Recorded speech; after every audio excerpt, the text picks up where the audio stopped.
Ya, ini kapasitas ruangan ada 700 yang daftar 2.000 orang, Bapak. Masya Allah. 2.000 orang. Penuh dong. Kami tantan ini ya, Pak. Enggak apa-apa, pada lesehan aja di bawah Ya, nanti. nanti kami usahakan bisa masuk semua nanti. Assalamualaikum. Assalamualaikum, Pak. Ini dari FISIP semua? Dari FH, Pak. FH. Iya, FH UNER, Pak. FH itu kampusnya di mana? Di situ, Pak. Di pojok. Belakang juga. Iya. Assalamualaikum.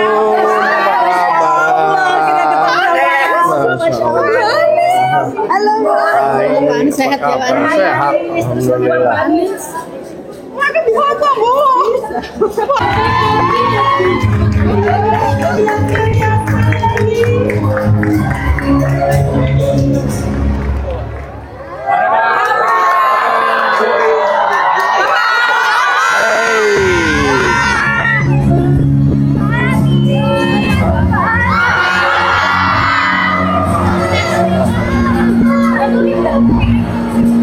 Terima kasih.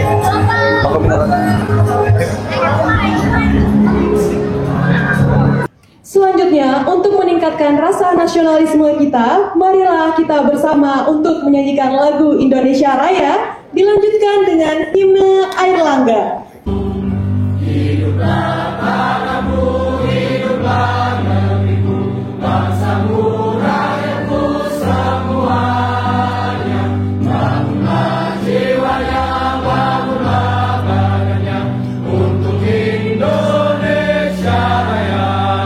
Bismillahirrahmanirrahim. Assalamualaikum warahmatullahi wabarakatuh. Sebelumnya terima kasih banyak teman-teman semua sudah hadir di tempat hari ini. Kita bertemu dengan Pak Anies. Sebelumnya perkenalkan, saya bukan orang Turki, by the way. Saya orang Indonesia asli, cuma namanya aja yang mungkin agak mirip. Daripada berlama-lama, mari kita sambut teman-teman Bapak Anies Rashid Baswedan. Terima kasih dulu ya. Thank you.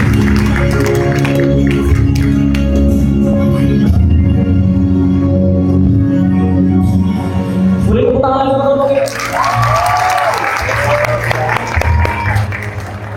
Oke, Bapak mungkin boleh menyambut dulu teman-teman UNER karena saya yakin yang dinanti itu bukan saya tapi Bapak Anies. Ya, jadi mungkin boleh Ya. sambutan untuk anak-anak, Bapak. Iya, luar biasa. Saya ketika datang ke sini lihat teman-teman berkumpul di depan, lalu masuk ruangan ini, auranya beda sekali.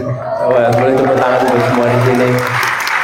Saya senang bisa kembali ke UNER. Sudah lama sekali saya belum ke UNER. Jadi terakhir saya di kampus C, kampus C ya. Kampus C, pernah ke kampus yang di sini tapi asalnya di Nias, dan sekarang datang ke Fakultas Ilmu Sosial Politik, jurusannya Ilmu Politik. Jadi saya senang sekali bisa sampai ke sini. Tepuk tangan buat semua yang hadir di sini. Terima kasih. Terima kasih banyak Pak Anies. Itu di belakang jauh sekali, bisa kedengeran nggak tuh? Kedengaran ya? Nggak kedengeran. Oh, nggak kedengeran. Nggak kedengeran ya? Mungkin operator mungkin boleh Maju aja, suruh maju di sini nih. Kalau mau maju mungkin boleh maju. Ya, Teman-teman. yang boleh kedengaran. di sini. Daripada susah lihat, nggak apa-apa. Atau kondusif ya. Jadi saya baru buka dan baru beberapa jam tuh udah sampai 900 orang yang daftar. Dan sampai ini sekitar total itu kalau yang daftar itu ada 2.000 orang, Mbak. Tapi itu udah saya tutup dari kemarin. Jadi memang mungkin teman-teman Surabaya ini pengen ketemu Pak Anies semua ini, Bapak. Alhamdulillah. Saya yang pengen ketemu teman-teman Surabaya. Iya. Saya kangen ketemu karena dulu pas masa masih ingat ya masa kampanye. Masih ingat ya kawan. Itu yang namanya acara Desak Anies itu kan keliling dari kota ke kota, ya. Dan yang paling besar, yang paling bergelora itu di Surabaya. Itu di DBL ya kalau nggak salah. DBL Arena. DBL itu dahsyat. Saya setiap kali lihat rekaman video itu merinding lihat mahasiswa Surabaya ini. Dahsyat. Mungkin biar merinding lagi ya. Ini yang Ini anak geser aja. boleh teriak. Digeser aja. Ini bukti Pak Anies. Ya. Anak Abah Sumbang. Diangkat aja, diangkat. Diangkat aja. Oke, Berdua. teman-teman, mungkin kita gimana ya? Bener. Waduh. Suruh naik ke sini aja kalau itu. Ya wis teman-teman yang gitu. Nah, ke sini.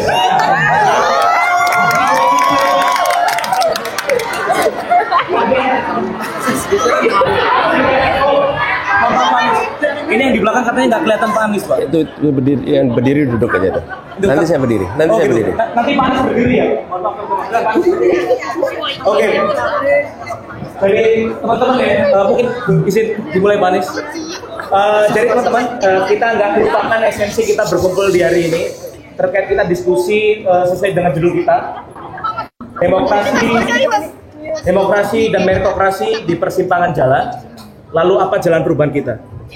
Kenapa ide itu muncul Pak Anies? Karena saya meyakini semua orang yang berada di sini Pak pasti ingin memenangkan Indonesia sesuai dengan judul bukunya Pak Anies.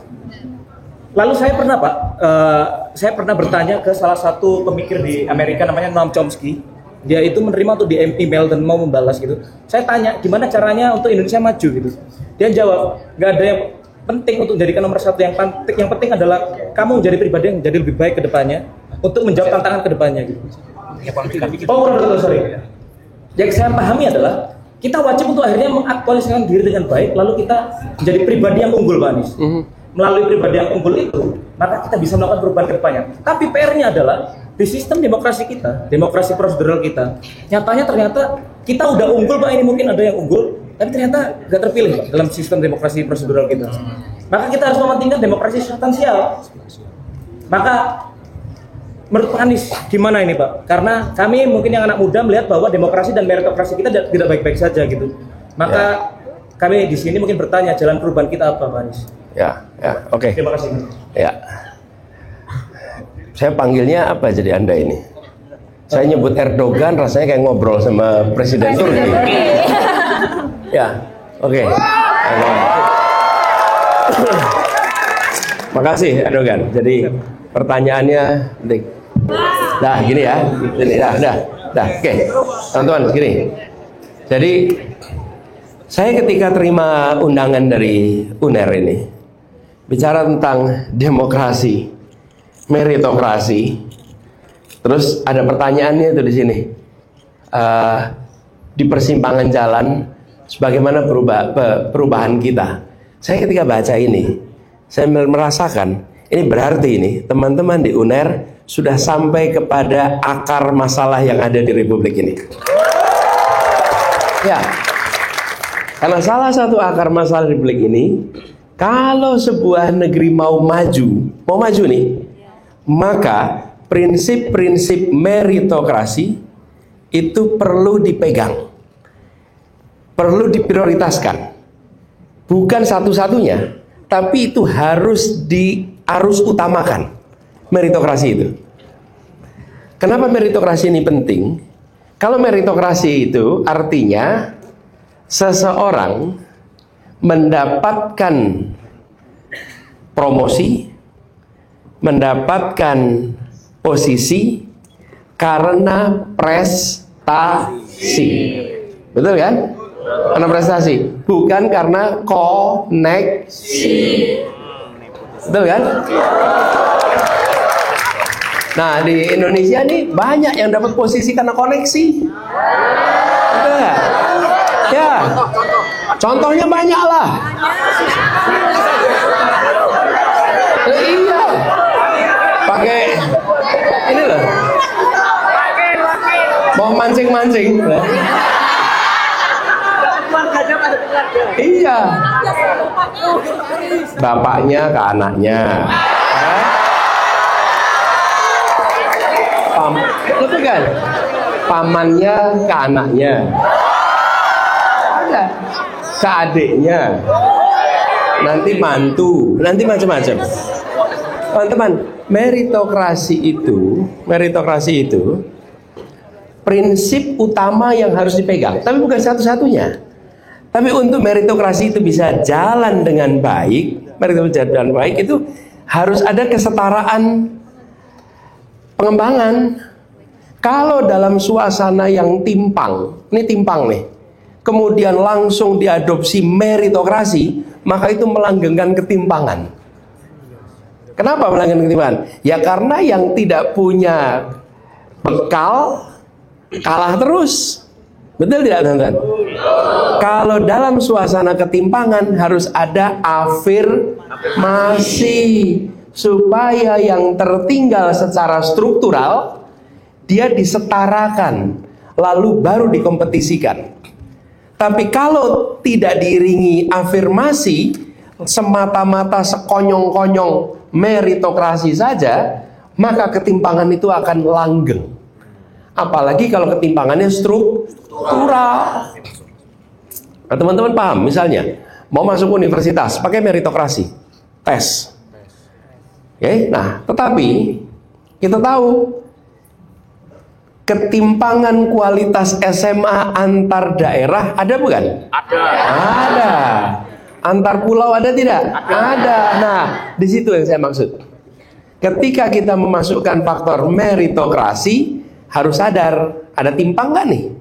Kalau ada timpang, harus dilakukan intervensi dalam bentuk afirmasi supaya muncul kesetaraan, dari situ kompetisikan.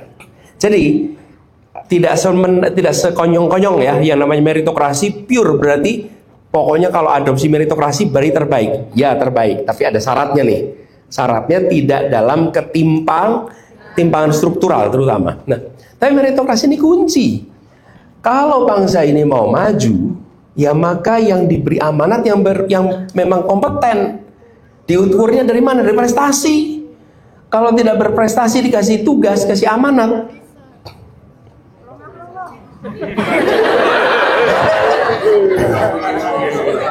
ya nanti nggak bisa ngapa-ngapain, bukan? Iya, nah itulah sebabnya kenapa meritokrasi ini. Dan teman-teman sekalian, ketika prinsip meritokrasi ini dipegang di puncak, maka dia menular ke bawah. Tapi ketika di atas paling puncak longgar, maka di bawah lebih longgar lagi. Di bawah lebih longgar lagi. Saya pernah datang nih rombongan guru-guru dari sebuah provinsi. Mereka menceritakan, Pak, di tempat kami ini kalau rekrutmen guru yang diangkat, guru yang diangkat dari guru P3K diangkat, itu adalah guru-guru yang punya koneksi, yang punya hubungan keluarga. Ponaannya si Anu, anaknya si Anu, sepupunya si Anu, begitu. Kalau nggak kepala sekolah, kepala dinas disebutin gitu. Lalu ketika diprotes nih, si kepala dinas, kepala sekolahnya tuh bilang, lah yang di Jakarta aja koneksi, kenapa kita nggak boleh? Coba teman-teman, ini yang saya maksud dari menular. Ketika dicontohkan kompromi meritokrasi ke bawah itu, karena itulah penting sekali menjaga meritokrasi. Dan begitu meritokrasi diterapkan, teman-teman, maka kita harus bersedia untuk mengakui hasil. Di Indonesia sebetulnya meritokrasi ini sebagian berjalan, teman-teman, sebagian berjalan. Kemarin saya ketemu dengan pelatih Olimpiade Science, OSN. Itu di OSN itu meritokrasi. Gak bisa titipan. Ada yang berani titip? Ikut Olimpiade? Gak berani. Kalau tidak berprestasi, gak masuk. Kita ada yang sudah begitu. Karena itulah kenapa kita masuk sampai level internasional global, menangan. Bahkan saya perhatikan cabang-cabang olahraga yang single, kita jagoan. Panah, panjat tebing, apa lagi? Angkat beban, bulu tangkis. Tapi begitu berkelompok kalah. Kenapa? Enggak, ini saya perhatikan. Kenapa? Membentuk kesebelasan 7 meritokrasi 4 titipan. Oke? Ya, 7 berdasarkan seleksi, 4 titipan. Nah, selama kita masih mengakomodasi titipan-titipan begini, ya nggak mungkin kita ketemu kelompok yang solid, yang unggul, sulit sekali. Karena itulah kenapa meritokrasi ini prinsip penting sekali. Di sekolah juga begitu. Nah, ini harus dimulai bukan hanya dalam politik, teman-teman sekalian, Bapak Ibu. Teman-teman, ini harus dimulai di seluruh masyarakat, bahwa diutamakan meritokrasi, tapi bukan satu-satunya. Diutamakan supaya mulai dari sekolah terbiasa meritokrasi, terbiasa mengandalkan pada prestasi. Tapi alat ukurnya harus benar. Nah, ini teman-teman yang menurut hemat kami dibutuhkan sekali dalam demokrasi kita. Kenapa? Apa sih prinsip demokrasi ini, teman-teman? Semua kuliahnya di ilmu politik nih. Itu enggak semua ya. Tapi berminat pada politik gitu ya. Melek politik. Melek politik itu penting. Ikut politik itu penting. Tidak harus jadi politisi. Tapi memahami dan terlibat itu penting. Kalau mau jadi politisi itu soal pilihan jalur, tapi memahami penting. Jangan sampai kita menganggap politik itu sesuatu yang tidak perlu dipedulikan, karena nanti dampaknya ke UKT. Iya, bener nggak teman? Iya, kalau nggak peduli politik nanti tahu-tahu ada perubahan tuh. Nah, jadi teman-teman, apa sih demokrasi? Saya bisa buatkan sederhana sekali. Demokrasi itu definisinya ada lebih dari 560 definisi. Jadi antara yang saya sebut demokrasi dan yang dipandang tiap-tiap orang bisa-bisa beda-beda. Yang paling sering dikatakan adalah one man one vote. Betul nggak? Dari rakyat, oleh rakyat, untuk rakyat. Itu yang sering dikatakan. Tapi sesungguhnya demokrasi itu definisinya lebih dari 560 definisi. Nah, saya sederhanakan aja. Demokrasi itulah cara membatasi kekuasaan, dibatasi durasinya, dan dibatasi skopnya. Semula kekuasaan itu tanpa demokrasi, tanpa batas. Sekali berkuasa, yang membatasi adalah kematian. Durasinya nggak dibatasin. Yang kedua, skopnya nggak dibatasin. Ya dia bikin hukum, ya dia mengawasi, ya dia melaksanakan. Jadi dibatasi skopnya. Jadi eksekutif, legislatif, yudikatif. Sederhananya begitu. Dipotong durasinya, dipotong skopnya. Karena itu, kalau kita mau menyebut demokrasi kita ada, maka minimal satu, ada pemilu yang free and fair. Pemilu saja nggak cukup. Zaman Orde Baru itu ada pemilu, betul kan? Betul. Tapi nggak perlu survei. Tapi sekarang juga kelihatannya nggak perlu survei ya. Pemilu nggak perlu survei. Kenapa? Karena sebelum hasil keluar kita sudah tahu. Betul nggak? Jadi zaman Orde Baru itu nggak perlu kita survei. Udah tahu nomor 1 pasti Golkar, nomor 2 pasti P3, nomor 3 pasti PDI waktu itu. Pasti sudah, nggak mungkin berubah lah tiap pemilu itu. Karena itu seperti seremonial. Itu electoral demokrasi. Jadi ada free and fair election. Lalu ada oposisi, memberikan ruang pada oposisi. Kalau tidak ada ruang untuk oposisi, maka tidak terjadi yang disebut dengan demokrasi. Ruang untuk oposisi itu apa? Bukan basa-basi di luar saja, tapi diberi kesempatan oposisi untuk hidup. Yang sering terjadi adalah boleh di luar, tapi dihentikan seluruh jalur sumber dayanya. Kalau di luar pemerintahan, ambil kredit aja nggak bisa. Ngurus apapun sulit. Bikin event, izin nggak keluar. Masuk kampus, mendadak batal acaranya. Ini teman-teman, praktek yang terjadi. Jadi disebut sebagai memberikan ruang oposisi itu dalam artian sesungguhnya. Lalu yang ketiga, minimal ada kebebasan berbicara. Freedom of speech, freedom of expression. Itu harus ada. Di mana media memiliki kebebasan. Kalau media tidak lagi memiliki kebebasan, teman-teman di sosial media juga tidak punya kebebasan, maka ini tidak bisa lagi dikatakan sebagai sebuah demokrasi. Nah, ketika kewenangan yang didapat melalui proses demokrasi itu tidak diiringi dengan meritokrasi, maka yang nanti akan bertugas di dalam kewenangan adalah orang-orang yang inkompeten. Ketika inkompeten terjadi, maka sulit bagi demokrasi untuk bisa menghasilkan yang dijanjikan. Yang dijanjikan dari demokrasi apa sih? Pembangunan sesuai aspirasi rakyat. Kalau sekedar pembangunan banyak, tapi kalau ada demokrasi sesuai aspirasi. Nah, itu sesuai aspirasi itu bisa mandek. Kenapa mandek? Karena yang berada di sana adalah orang-orang yang masuk karena koneksi. Dan koneksi kecenderungan yang menjaga kepentingan di antara kelompoknya sendiri. Nah, ini teman-teman menyebabkan jebakan demokrasi. Terpilih melalui demokrasi, lalu yang berada di dalam kewenangan adalah bukan berdasarkan prestasi, kompetensi, dan integritas, dan lain-lain. Maka kebijakan-kebijakan yang muncul adalah kebijakan-kebijakan seringkali yang berorientasi memenuhi kepentingan mereka sendiri. Ini yang bisa mengantarkan sebuah negara menjadi failed state.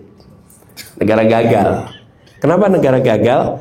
Karena di dalam negaranya, udah baca bukunya kan? Why Nation Fail, Acemoglu. Di situ dijelaskan negara yang menjadi ekstraktif. Kenapa bisa ekstraktif? Karena yang berada di dalam situ bukan orang-orang yang memiliki atau dipilih berdasarkan proses meritokrasi. Inilah sebabnya penting sekali. Nah, di Indonesia hari ini kita sedang berhadapan dengan dua problem bersamaan. Satu adalah kualitas demokrasi kita yang mengalami penurunan. Yang kedua, meritokrasi kita yang dikompromikan. Dua-duanya sedang ada problem ini. Karena itulah kenapa saya bilang UNER ini menarik ketika mengangkat tema ini. UNER berhasil merumuskan dua masalah utama yang harus dikoreksi dalam proses politik di Indonesia. Mengembalikan demokrasi ke tracknya dan mengarus utamakan meritokrasi. Nah, kalau ini bisa jalan bersama teman-teman, maka kita akan mendapatkan kondisi atau prasyarat kondisi lebih baik. Bagaimana meritokrasi ini bisa dibangun? Teman-teman, meritokrasi dibangun itu satu, di dalam partai sendiri ada mekanisme untuk melakukan assessment atas kinerja anggota partainya. Dulu pernah ada partai yang punya seperti ini. Saya tahu PAN. PAN itu dulu pernah punya. Diberikan tanda, diberikan semacam penghitungan. Siapa mengerjakan apa, kampanye di mana, turun ke lapangan apa, yang dikerjakan apa, itu semuanya ada skornya itu. Sehingga itu menjadi salah satu bahan. Ingat ya, bukan satu-satunya, tapi salah satu yang utama di dalam menentukan, sehingga orang berorientasi untuk ada karya. Yang kedua, kalau ada meritokrasi, pasti ada transparansi. Kenapa ada transparansi? Mungkin nggak ada penilaian tanpa transparansi? Mungkin. Begitu ada meritokrasi, pasti ada transparansi. Nah, begitu ada transparansi, maka good governance akan muncul. Jadi betapa satu kata itu memiliki konsekuensi positif yang luar biasa. Itulah sebabnya menurut hemat kami sekarang harus dikembalikan. Sama dengan tubuh kepolisian, tubuh TNI, semuanya membutuhkan meritokrasi supaya yang dipromosikan, yang naik pangkat, yang dapat kewenangan adalah mereka yang berprestasi, bukan yang punya koneksi saja.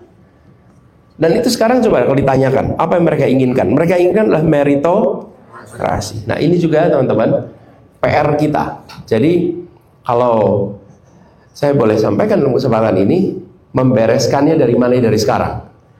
Yuk teman-teman semua, mulai dengan meritokrasi. Bagaimana BEM di UNER, divisi organisasi kemahasiswaan, nomor satukan meritokrasi. Mereka yang berprestasi, mereka yang kompeten, mereka yang mendapatkan kepercayaan dan kemenangan. Tentu di dalam itu ada banyak faktor. Betul ya teman-teman? Leadership itu bukan sekedar soal punya kompetensi. Apa sih yang membuat seseorang dijadikan pemimpin? Dipercaya. Apalagi? Jujuran. Kompeten. Apa? Terkenal. Ya. terkenal ya. Apa lagi? Dipercaya. Amanah, ya percaya itu amanah.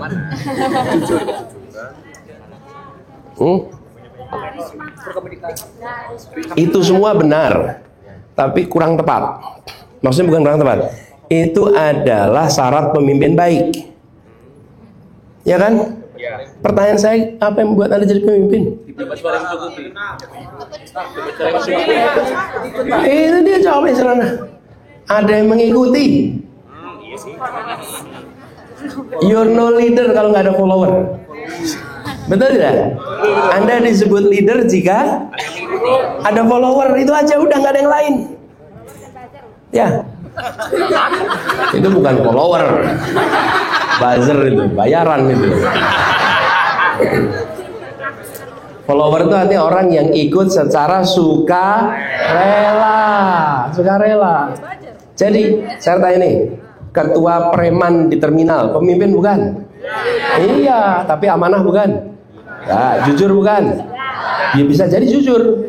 Cerita terus, saya ngerampok ini, saya nyopet ini, bisa jadi. Betul nggak teman-teman?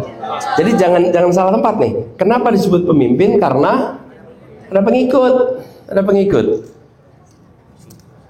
Saya sholat sendirian, tempatnya di mihrab, pakai baju imam. Boleh nggak saya sebut imam?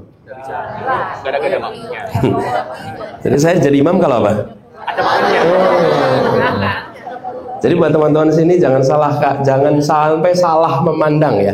Seseorang menjadi pemimpin itu karena ada yang mengikuti.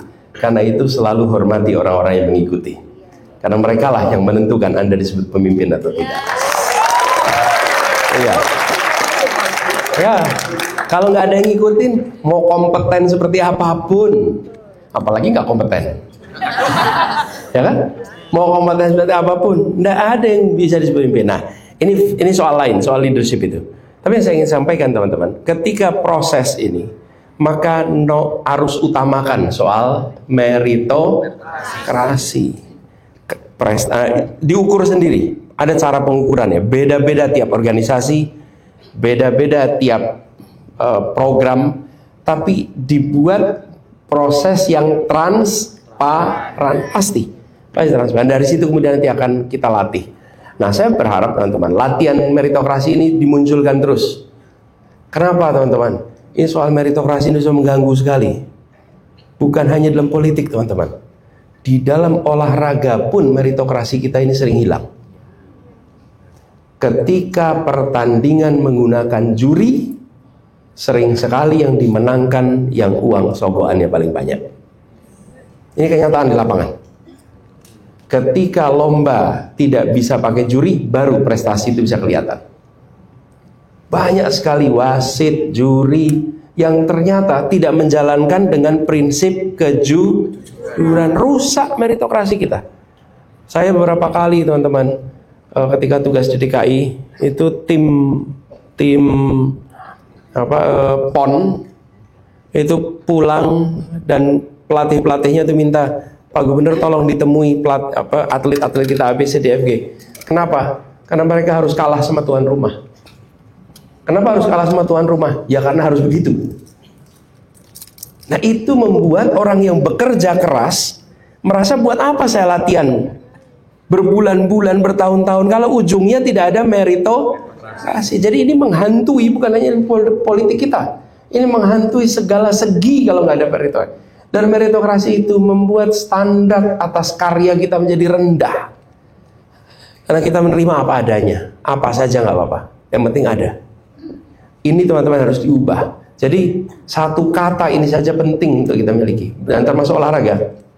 Teman-teman tahu Brazil ya? Brazil itu satu-satunya negara, halo, yang di dalam Piala Dunia itu selalu masuk final. Betul nggak? Karena di Brazil untuk urusan sepak bola pakai meritokrasi. Untuk urusan sepak bola meritokrasi. Sayangnya urusan lain dia nggak meritokrasi. Tapi hanya untuk sepak bola meritokrasi. Mau latar belakangnya seperti apapun, kalau dia jago sepak bola, dikasih tempat. Dan itu yang membuat selalu yang muncul adalah yang terbaik. Udah terbukti. Ini harus kita adopsi, teman-teman. Dan lihat kejadian di Korea Selatan, kejadian di Taiwan, kejadian di Jepang, kejadian di Singapura. Itu adalah semua negara-negara yang mengalami kemajuan luar biasa. Ada seorang yang menulis namanya Kishore Mahbubani. Dia mencatat mengapa di negara-negara itu terjadi kemajuan yang luar biasa. Dan salah satu jawabannya adalah meritokrasi. Meritokrasi. Tidak ada seseorang diangkat dalam posisi tanpa prestasi. Nah, ini membutuhkan kedewasaan dan membutuhkan latihan. Itu harus dibangun. Dan harusnya yang punya begini siapa? Pemimpin. Tapi kalau pemimpinnya tidak mempraktekkan meritokrasi, justru mengkhianati meritokrasi, maka menular sampai ke bawah. Sekarang teman-teman di UNER sudah memulai. Yuk kita gaungkan meritokrasi ini jadi gerakan baru di Indonesia. Gerakan meritokrasi untuk Indonesia. Oke. Jadi Erdogan itu jawaban panjang saya atas pertanyaan singkat Anda tentang meritokrasi. Kalau boleh kita lebih banyak dialog dengan teman-teman, karena kalau lihat antusiasme di sini nampaknya teman-teman punya banyak gagasan. Saya pengen dengar gagasan dari UNER seperti apa, gagasan dari Surabaya seperti apa. Silakan. Baik, dari mukanya saya emang pengen tanya semua ini kayaknya. Tapi karena waktu kita terbatas, mungkin kita bagi per sesi dulu. Satu sesi ada 3 penanya. Supaya fair, aku hitung sampai 3, nanti ada yang angkat tangan ya. 1, 2, 3.